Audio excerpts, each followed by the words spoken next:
श्री गणेशाय नमः। श्री सरस्वते नमः। श्री गुरुभ्यो नमः। जगद्गुरु नरेंद्राचार्य महाराज की जय।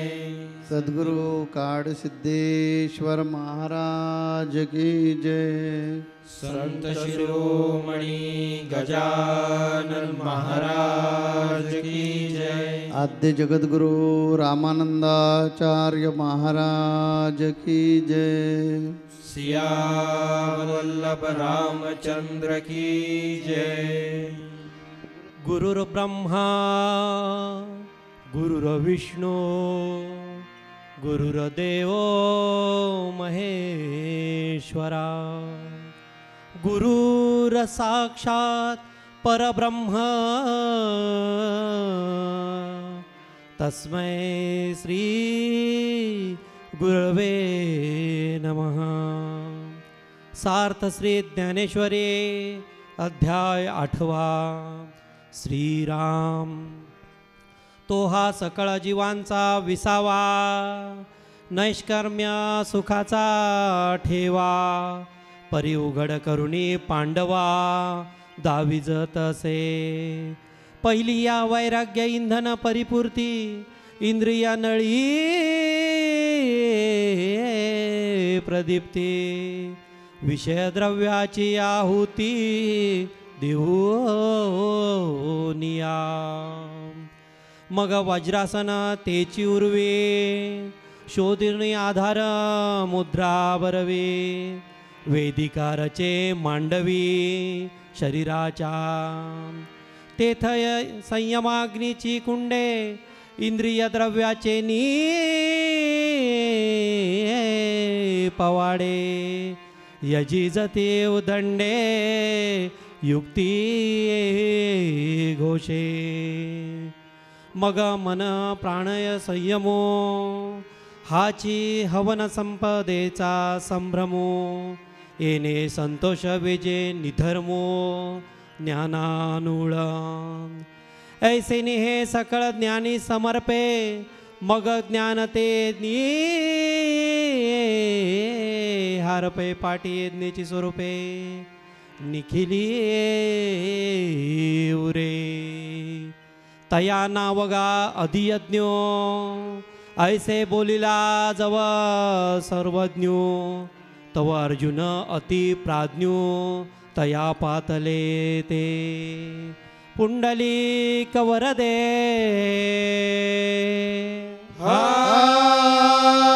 हरी विठ्ठल। श्री ज्ञानदेव तुकाराम पंढरीनाथ महाराज की जय। जगद्गुरु नरेंद्राचार्य महाराज की जय। अनंत विभूषित जगद्गुरू रामानंदाचार्य श्री स्वामी नरेंद्रचार्यजी महाराज यांच्या दिव्यचरण कमलाला वंदन करून, पीठाचे उत्तराधिकारी परमपूज्य कानिपनाथ महाराज यांच्या चरण कमलाला वंदन करून, आज या संत संघाला उपस्थित असणारे भाविक भक्तगण या सर्वांना श्री गुरुदेव। भाविको, मागील आठवड्याच्या संत संघामध्ये माऊलीच्या अमृतवाणीतून आपण 3 प्रकारच्या व्याख्या अध्यात्मातल्या ऐकल्या। आदिभूत म्हणजे काय, आदिदैविक म्हणजे काय आणि आदियज्ञ म्हणजे काय। आजच्या कलियुगाच्या धगधकीच्या जीवनामध्ये अध्यात्माचं ज्ञान देत असताना अत्यंत प्रतिकूल परिस्थितीमध्ये आपण आज ज्ञानेश्वरीचं अध्ययन करतोय। आज जगद्गुरुश्रीच्या चरणाजवळ बसून मला आनंद वाटतोय। आपल्या सर्व भाविकांचं अहोभाग्य मोठं आहे की जवळजवळ 109 ज्ञानेश्वरीतले अमृतमय अशी प्रवचन आपण माऊलींची ऐकलेले आहेत। आजचं हे प्रवचन आहे ते 110वं प्रवचन आहे। आणि ज्ञानेश्वरी चालू केल्यापासूनचं 110वा प्रवचन आहे. आणि गुरुशिष्य संवादातून तयार झालेली ज्ञानेश्वरी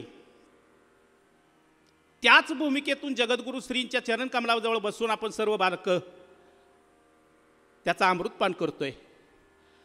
आणि एक पराकोटीचा आनंद भगवान श्रीकृष्णांच्या मनात उत्पन्न झालेला आहे.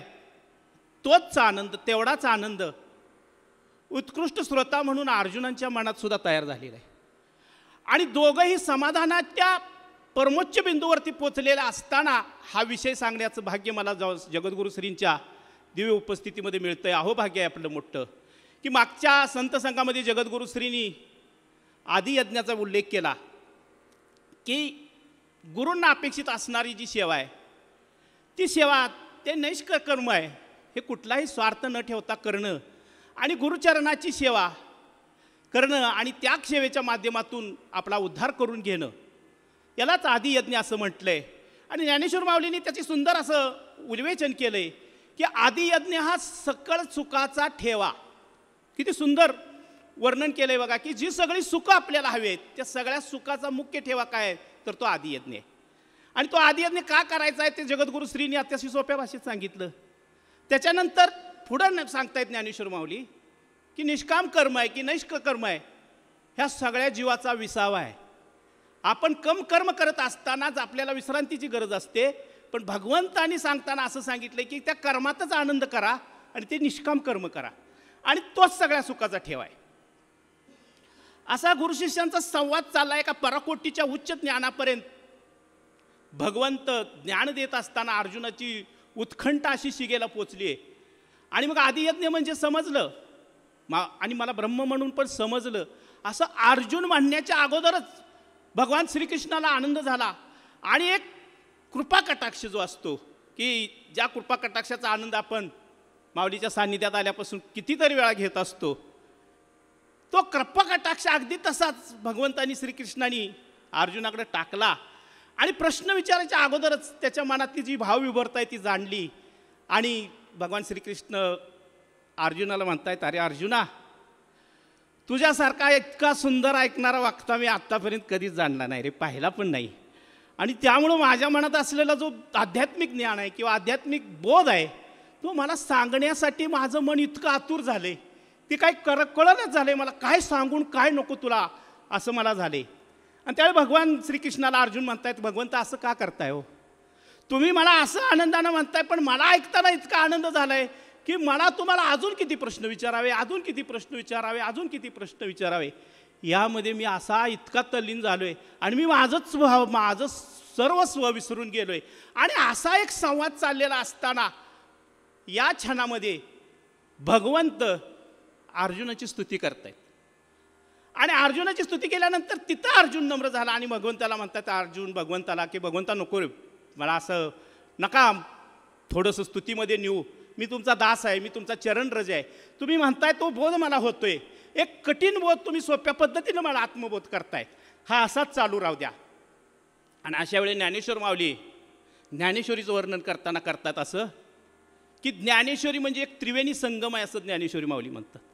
आणि या त्रिवेणी संगमनाचं उदाहरण देताना ज्ञानेश्वर माऊली म्हणतात की ऐकणारा उत्कृष्ट श्रोता, त्याच पद्धतीचं ज्ञान देणारा उत्कृष्ट वक्ता आणि या दोन्हीचा समन्वय साधण्यासाठी मिळालेला विषय भगवद्गीता आणि ज्ञानेश्वरी, ह्या तिन्हीचा त्रिवेणी संगम झाला. आणि ते आपण सगळ्याचे साक्षी आहोत. आपलं अहोभाग्य मोठं असं आहे की हेच अमृतपान ते कुरुक्षेत्रावर भगवंतांनी ज्या श्रीकृष्णाला दिलं.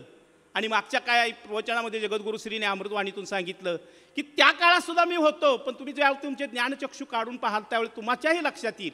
आज तीच अवस्था आपल्या सर्वांची झालेली आहे. आज अमृतपान करत असताना गुरुशिष्य एकमेकाच्या संवादातून एकमेकाला उत्कृष्ट वक्ता आणि उत्कृष्ट श्रोत्याचं हे संवाद चाललेला आहे. आणि हे चाललेलं असताना भगवान श्रीकृष्ण पुढं असं सांगतात अर्जुनाला की अर्जुना, मी धन्य झालो, तुला परब्रह्म म्हणजे काय कळालं. आणि तुला परब्रह्म कळाल्यामुळं माझ्या मनातले जे अष्टसात्विक भाव जागे झालेत त्याचं जर वर्णन करायचं असेल तर मी असं करेन. असं सांगतात भगवान श्रीकृष्ण की मुलाला भूक लागलेली असते ती आईला कळते. आईला कळाल्यानंतर ती आई त्या मुलाची भूक शमवते किंवा तिची भूक शांत करते, पण आईला त्या अंतःकरणात मुलाची भूक कळालेली असते. अगदी त्याच पद्धतीनं भगवान सांगतात, अरे अर्जुना, त्याच पद्धतीचं तू ज्ञानग्रहण करत असताना तुझी ज्ञानलालसा बघून, तुझी ती ज्ञानसालसा तृप्त करताना त्या आईच्या भूमिकेत मी सद्गुरू म्हणून आलेलो आहे. सद्गुरूला सुद्धा शिष्य कृतार्थ झाल्यानंतर आपण स्वतः कृतार्थ झाल्याचा आनंद मिळतो. आणि ह्याचं उदाहरण देताना मला एक नारद मुनीचा दृष्टांत द्यावासा वाटतो की नारद मुनी प्रभू रामचंद्राच्या दर्शनाला गेले आणि दर्शनाला गेल्यानंतर प्रभू रामचंद्रांचं दर्शन घेतलं आणि प्रभूंच्या शेजारी एक डायरी दिसली नारद मुनींना. जिज्ञासेपोटी नारद मुनींनी भगवंतांना विचारलं, भगवंता आपल्याजवळ कसली डायरी आहे, जरा मला पाहता येईल का? प्रभू रामचंद्र म्हटले, ठीक आहे, बघा ना, आहे ती डायरी, तुम्हाला पाहायची आहे तर पहा. आज्ञा घेतली गुरूंची आणि ती डायरी उघडून बघितली. पाहतात तर काय की त्या डायरीमध्ये असंख्य भक्तांची नावं, सगळी नावं नारद मुनी पाहतायत, एका एका नाकावर नजर टाकतायत. आपण सुद्धा आपली परिस्थिती तशीच असते. कुणाच्या बी लग्नाचा अल्बम आपण बघतो, आपल्याला नवरा नवरीशी काय देणं नसतं, घेणं नसतं, काय नसतं, आपण फक्त त्या अल्बममध्ये कुठं आहे का बघतो. आपल्या सगळ्यांचीच ती भावना असते. अगदी तसंच नारद मुनींची सुद्धा तीच अवस्था झाली. आपलं नाव कुठं आहे का ते पाहत होते त्या सगळ्या यादीमध्ये. आणि सुदैवानं त्यांना ते 4-5व्या क्रमांकावर ते नाव दिसलं. त्यांनी डायरी मिटली, आनंद वाटला त्यांना की माझं पण नाव आहे. पण ते नारद मुनीच थोडीशी कळ लावायची सवय त्यांना. हे सगळं बघत असताना नारद मुनीची एक गोष्ट लक्षात आली की भगवंताचा खरा दास मारुतीराया, आणि त्या मारुतीरायाचं नाव नाही त्या डायरीत. आणि सगळे म्हणतात रामाचा निश्चिम भक्त, दास्य भक्त, रामांचं तो स्मरण करतो, राम त्याचं स्मरण करतात, नाव कुठं आहे त्याचं? आता एक चांगली संधी आली म्हटल्यावर नारद मुनी मारुतीरायांच्याकडे जातात, बसतात तिथं आणि म्हणतात की मारुतीराया, कालच भगवंतांचं दर्शन घेऊन आलो, आनंद झाला, लगेच चरणस्पर्श केला, माझ्या माऊलीला भेटून आला, बरं वाटलं. आपण पण नानीजवरनं एखादा भाविक आला की म्हणतो माझ्या माऊलीला भेटून आला, आमचा श्री गुरुदेव सांगितला, तुमचं सांगितला, इथं आल्यावर सांगत नाही पण सांगितला म्हणून आपल्याला बी बरं वाटतं. म्हणजे एक भावविभोरपणा असतो तो आपल्या मनात जाणवतो. आणि तसं विचारल्यानंतर नारद मुनी म्हटले, हो दर्शन घेऊन आलो, काय विशेष? नाही काय नाही म्हटले, भगवंताकडे एक डायरी आहे, पाहिली मी, आणि खूप भक्तांची नावं त्यात आहेत, पण मारुतीराय मला थोडंसं वाईट वाटलं. म्हटले का हो? नाही, जरा त्या डायरीमध्ये तुमचं नाव नाही, मला जरा जाणवलं. असं मारुतीराया सद्गुरूच्या चरणी लीन होते, त्यांचा अहंकार तरी कधीच गळून पडलेला होता. मारुतीरायन एक 5 मिनटं डोळे मिटले, म्हणजे हो कदाचित नसेल माझं नाव, काय मला हरकत नाही, ठीक आहे म्हटले, असू द्या. अरे तुला वाईट वाटलं नाही? म्हणजे नाही, का वाटायचं काम आहे, नसेल माझं नाव. नाही पण तू का नाराज झाला नाही? मग नारद मुनीकडे पाहिलं आणि म्हटले, नाही तसं भगवंता, मुनीवर्य तसं नाही आहे, भगवंतांच्याकडं अजून एक छोटीशी डायरी आहे, त्या डायरीत कदाचित माझं नाव असू शकेल. थोडं नारद मुनींना आश्चर्य वाटलं, अजून एक डायरी असू शकेल? हो म्हटले, असू शकेल. ठीक आहे म्हटले. मग नारद मुनी दुसऱ्या दिवशी नारायण नारायण करत भगवंतांच्याकडे गेले, प्रभू रामचंद्रांचं दर्शन घेतलं आणि भगवंताला म्हणजे, भगवंता काल एक डायरी बघितली, खरं आहे, मी मारुतीरायांना भेटून आलो आणि त्यांनी सांगितलं की तुमच्याकडे एक छोटीशी डायरी आहे. म्हणजे तुम्हाला कसं कळालं? तेच मारुतीराया म्हटले की प्रभूंच्याकडे एक छोटीशी डायरी आहे, मला ती बघायची होती. म्हणजे ठीक आहे. प्रभू रामचंद्रांनी दुसरा एक तिथं शेजारी कप्पा होता, ती कप्पा उघडला, म्हटले पाहत्या ती छोटी डायरी आहे. नारद मुनीने ती डायरी घेतली आणि त्यात नावं बघितली तर पहिल्यांदा मारुतीरायांचं नाव. आनंद वाटला, बघितलं, पण ह्यांच्या मनात सारखी घालमेल घालमेल घालमेल. देव असून 2 डायरी कसे काय ठेवली? ते एक वेगळी डायरी, ही एक वेगळी डायरी. नारद मुनींना काय राहवलं नाही. मग नारद मुनी म्हणतायत, प्रभू जरा शंका विचारू का? म्हटले काय नाही हरकत आहे, विचारा ना, काय शंका आहे? आणि मग प्रभूंना विचारलं नारद मुनीने, तुमच्याकडे 2 डायऱ्या आहेत, बरोबर आहेत, मी बघितल्यात, एक मोठी आहे डायरी, खूप मोठी डायरी आहे, त्यात बऱ्याच भक्तांची नावं आहेत, माझंही नाव आहे त्यात, पण छोटी डायरी आहे त्यात 4-5च नावं दिसली, मोजकीच नाव आहे ती, काय प्रकार आहे? म्हणले प्रभू रामचंद्र म्हणजे अगदी बरोबर आहे नारद मुनी, जे भक्त माझी नावं घेतात, जे भक्त माझं नामस्मरण करतात, संकटात मला हाक मारतात, माझ्याकडून थोडीशी आपली प्रापंचिक कामं करून घेतात, माझं नामस्मरण करतात, प्रपंच करत करत माझा परमार्थ करतात, त्या सगळ्यांची नावं त्यात आहेत.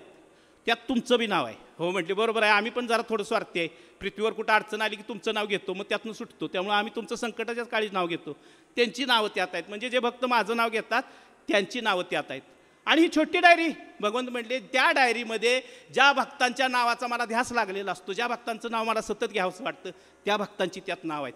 ती कशी काय, तर ते सांगतात गुरुसेवेमुळं त्या भक्तांनी मला झोपूनच दिलेलं नसतं. मी सांगितलेली गुरुसेवा आहे ती सतत ती गुरुसेवा करत असतात.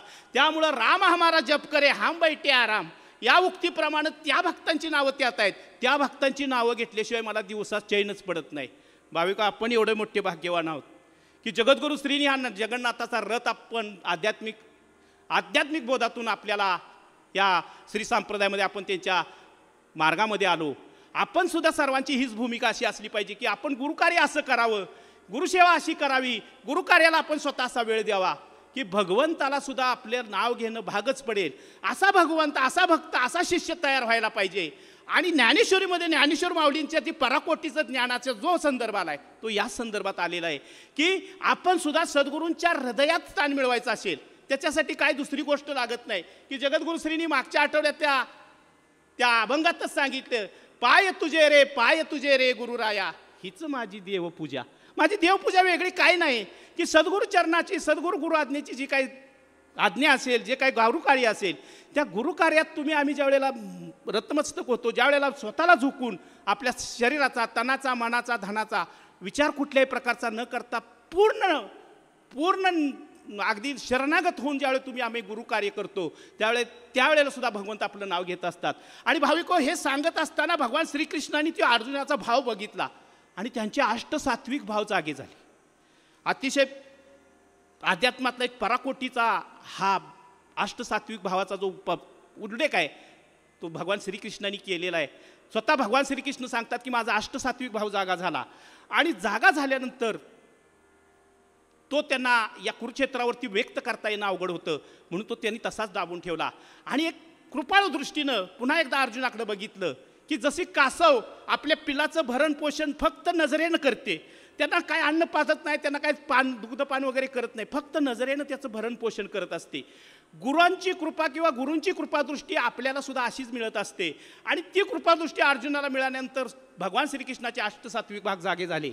आणि हे अष्टसात्विक भाव जागे झाल्यानंतर भगवंताचं अष्टसात्विक भाव जाणण्यासाठी पुन्हा श्रीकृष्णाने अर्जुनाकडे पाहिलं आणि त्यावेळी श्रीकृष्णांच्या सुद्धा लक्षात आले की भगवंताचे अष्टसात्विक भाव जागे झाले.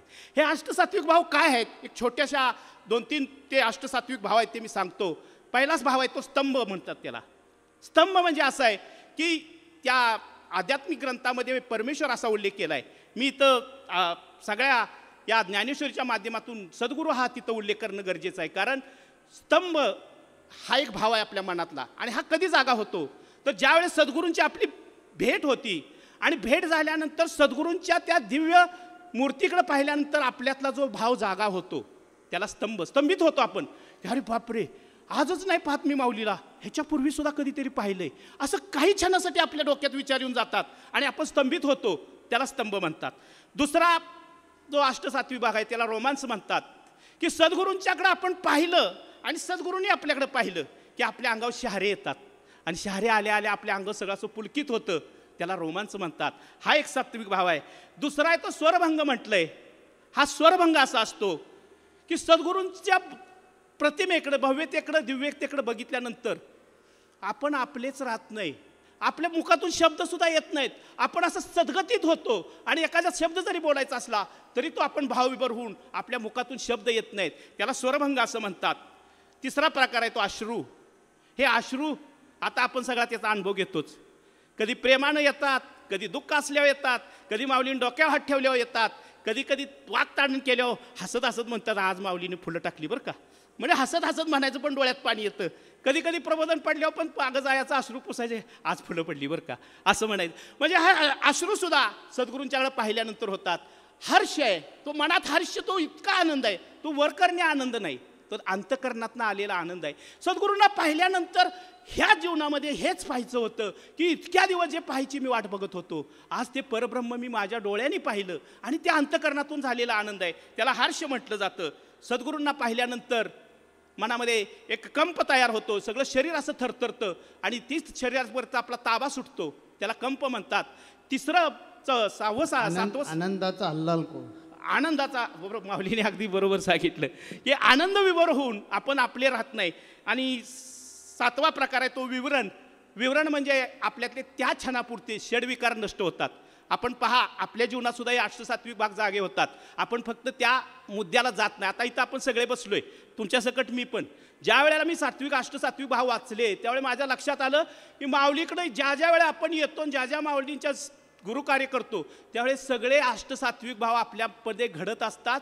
कारण स्वामी सांगतात, मी सतत तुझ्या बरोबर असतो. कारण मी नाही अशी जागाच नाही, जगद्गुरुश्री सांगतात. अणुरेणूत देव आहे, नरेंद्र म्हणी शोधून पाहे. आपण सुद्धा ज्या वेळेला गुरुसेवा करतो त्यावेळी त्या क्षणापुरते का होईना आपले षडविकार सगळे नेस्ताभूत झालेले असतात. आता माधुकरी अभियानात सुद्धा बघा, जगद्गुरुश्रींनी साथ दिली आणि प्रचंड असं भाविक अगदी तन्मयतेनं बाहेर पडलेत.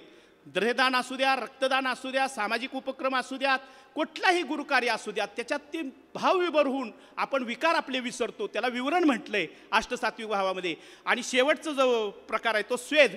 स्वेद म्हणजे की सद्गुरूंच्या भव्यतेची तुलना केल्यानंतर आपण सद्गुरूंच्या पुढे एक किंचित सुद्धा कोणी नाही, म्हणजे एखाद्या सागरापाशी जरासा वाळूचा कण ठेवावा त्या पद्धतीची आपली परिस्थिती असते, ह्याची परिपूर्ण जाणीव आपल्याला होते. असे अष्टसात्विक भाव आपल्यामध्ये जागे होत असतात. भाविको, याच्यासाठी स्वामी विवेकानंदांचं अतिशय सुंदर असं एक उदाहरण आहे. हे अष्टसात्विक भाव जागे झाल्यानंतर काय होतं, थोडासा मी एक दृष्टांत सांगू इच्छितो की स्वामी विवेकानंद अतिशय उच्च उद्भूषित असं शिक्षण घेत होते. BAच्या वर्गामध्ये त्यांचे शिक्षक फिलॉसॉफीच्या तासामध्ये समाधी अवस्थेचं वर्णन करत होते. आणि हे वर्णन करत असताना ते सर सांगत होते, समाधी अवस्था म्हणजे तुम्ही तुमच्या देहाचा विसर पडतो, ध्येय असून तुमची विधेय अवस्था असते, तुमचं मन एकाग्र झालेलं असतं, त्यावेळी तुम्ही अशून्य अवस्थेत असता, तुम्हाला देहाची आसक्ती राहिलेली नसते, तुम्ही पूर्णपणे समाधी अवस्थेत असता. स्वामी विवेकानंद थोडे पहिले नास्तिकच होते. ते जरा वर्गात पटकन उभा राहिले आणि प्राध्यापकांना विनंती केली नम्रपणे विद्यार्थी यांनी की सर तुम्ही म्हणताय ते बरोबर आहे, फक्त तुम्ही त्याचं वर्णन करू नका, फक्त मला एवढं सांगा की असं वर्णन केलेलं एखादी व्यक्ती तुम्ही बघितली का ते मला सांगा. तुम्ही नुसतं वर्णन करू नका, पुस्तकं आम्ही पण वाचतोय, तुम्ही शिकवताय, आम्हाला फक्त तशी व्यक्ती बघितली का सांग. आणि ते शिक्षकसुद्धा त्याच पात्रतेच होते. ते म्हणते हो बाळ, मी अशी एक व्यक्ती पाहिली आहे. आपल्या कलकत्त्यामध्ये कालीमातीच्या मंदिरामध्ये ठाकूरजी म्हणून आहेत आणि ते ठाकूरजी कालीमातेच्या मंदिरामध्ये देवपूजा करत असताना मी त्यांचा हा भावविभोरपणा कितीतरी वेळा पाहिलेला आहे. तुला जर इच्छा असेल तर तू एकदा त्यांना जाऊन भेट.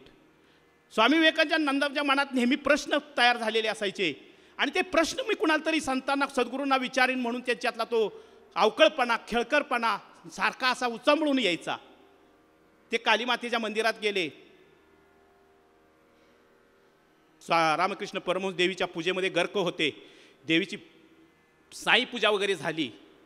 पाठीमागं वळले आणि पाठीमागं वळून बघतायत तर दारात स्वामी विवेकानंद उभा राहिलेले होते. सद्गुरूंचे अष्टसात्विक भाव जागे होतात. भाविक कसे पहा, त्या सत्शिष्याला पाहिल्या स्वामी रामकृष्ण परमहंसाच्या डोळ्यात घळघळ घळघळ घळ पाणी आले. सगळे अष्टसात्विक भाव जागे झाले आणि ते घळघळ घळघळ पाणी आल्यानंतर त्या भरलेल्या डोळ्यांनी स्वामी विवेकानंदाकडे पाहतायत आणि म्हणतायत कालीमातेला, माते किती वर्षे ह्या लेकराची मी वाट पाहतोय, त्याला आज पाठवलास. माते मी तुझे किती आभार मानू, किती वर्षे ह्या लेकराची मी वाट पाहत होतो, आज आलाय, किती आनंद झाला. आणि डोळ्यात घळघळ घळ पाणी आलंय.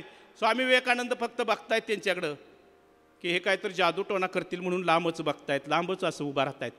हे बाळ मी तुझीच वाट पाहत होतो असं म्हटल्या ते म्हटले, नाही मी जवळ नाही तुमच्या येणार, मला तुम्हाला काही 3 प्रश्न विचारायचे आहेत, त्या प्रश्नांची उत्तर तुम्ही देत असाल तरच मी तुमच्या जवळ येईल. विचार ना बाळा, कुणीही प्रश्न विचारले तर मी त्याची उत्तर देतो, तुला काय प्रश्न आहेत, काय प्रश्न आहेत बोल बाळा. आणि त्यावेळी स्वामी विवेकानंदांनी पहिला प्रश्न विचारला, या जगामध्ये देव आहे? रामकृष्ण परमहंसांनी क्षणाचाही वेळ लावला नाही. ते म्हणते हो, या जगामध्ये देव आहे. अरे बापरे, पहिल्यांदा इतके संत भेटले, मला पहिल्यांदा इतक्या ठामपणे सांगणारे की या जगामध्ये देव आहे. दुसरा प्रश्न विचारला, तुम्ही तो पाहिलाय? हो, तुला पाहतो इतक्या स्पष्टपणे मी तो देव पाहिलाय. स्वामी विवेकानंद गर्भगळीत झाले. हे अष्टसात्विक भाव जागे झाले स्वामी विवेकानंदाचे. आणि तिसरा प्रश्न विचारला, तुम्ही मला दाखवू शकाल? का नाही, अगदी जरूर. त्या देवीच्या पुढं काड्याची पेटी पडली होती, त्यातली काडी घेतली आणि स्वामी विवेकानंदाच्या पुढं धरली आणि विचारलं, बाळा ह्यामध्ये काय आहे? स्वामी विवेकानंद खूप हुशार होते. त्यांनी सांगितलं, काडीमध्ये अग्नी आहे, तो कसा जागा करावा लागेल?